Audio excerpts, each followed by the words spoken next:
Hey guys, Virginia here from That Bald Chick. I wanted to share a video progress update of my journey to dental implants. You might recall that last year I shared a video that detailed where we were at in the dental implant journey. At that time, I shared that I actually started the dental implant journey when I was a teenager.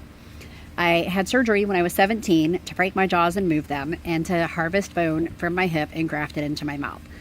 The goal at that point was to prepare my mouth for dental implants on both the upper and lower jaw, which was necessary because my upper gum had eroded from years of wearing dentures and no longer would support a conventional denture. Unfortunately, after I had those surgeries, I turned 18, at which time I was no longer covered under my dad's health plan. My employer provided insurance, refused to provide any coverage for dental implants. And as a poor college student, I didn't have the means to pursue it myself. Fast forward to April of 2017, I visited with a dental implant specialist at SIU Dental College in Alton, Illinois, at their dental implant clinic.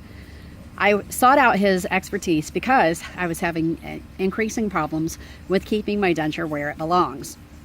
Denture slippage happens at the most inconvenient times, such as when I'm talking, trying to record a video, when I'm eating, when I'm singing, various different times like that. So I went to see this implant specialist. Unfortunately, he informed me that I was no longer a candidate for dental implants because the bone grafting that I had done when I was 17 had completely resorbed. In fact, it was as if the surgery had never happened, and I didn't have enough bone in my upper gum to support implants. In July of 2017, I visited with a dental implant specialist at the University of Illinois at Chicago. He also confirmed that I was not a candidate for standard dental implants because I don't have enough bone in my upper gum to support dental implants. This gum is also the one that does not adequately support my conventional denture. He did say, though, that my case was not without hope. He said that I am a candidate for zygomatic implants, which is where they place the implants in your cheekbone rather than in your upper gum. And then a fixed plate would be attached to that, much as it would be with a standard dental implant. So in July of 2017, we started the process of trying to get coverage from our insurance company for the zygomatic implants. Mind you, this is an insurance company that we pay premiums to every month for our health coverage. What I have here are a stack of denial letters. Our health insurance company does not want to provide coverage for the totality of the procedures required for the zygomatic implants. What they have said they will cover is the actual implantation of the studs in my cheekbones for the zygomatic implants.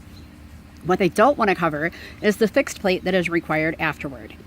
Now, this is the same policy that states in writing that the plan covers medically necessary services and supplies that are required to treat congenital abnormalities and hereditary complications that exist from birth or latent abnormality or hereditary complication that appears after birth. The benefit applies to covered newborns and to all other plan participants.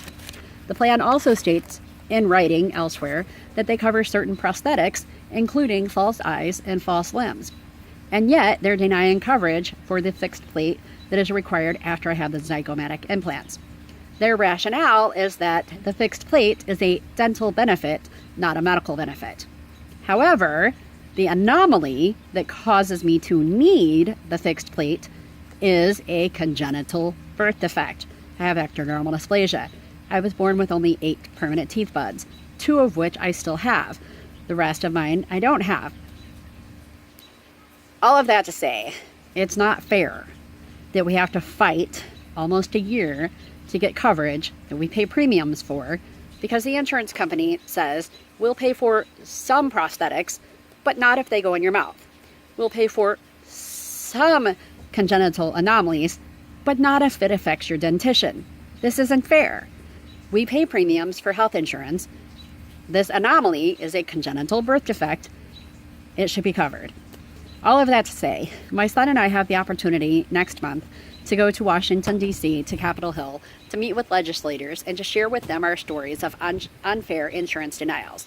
We look forward to the opportunity to share with them what it's really like when insurance companies deny coverage for things that should be covered.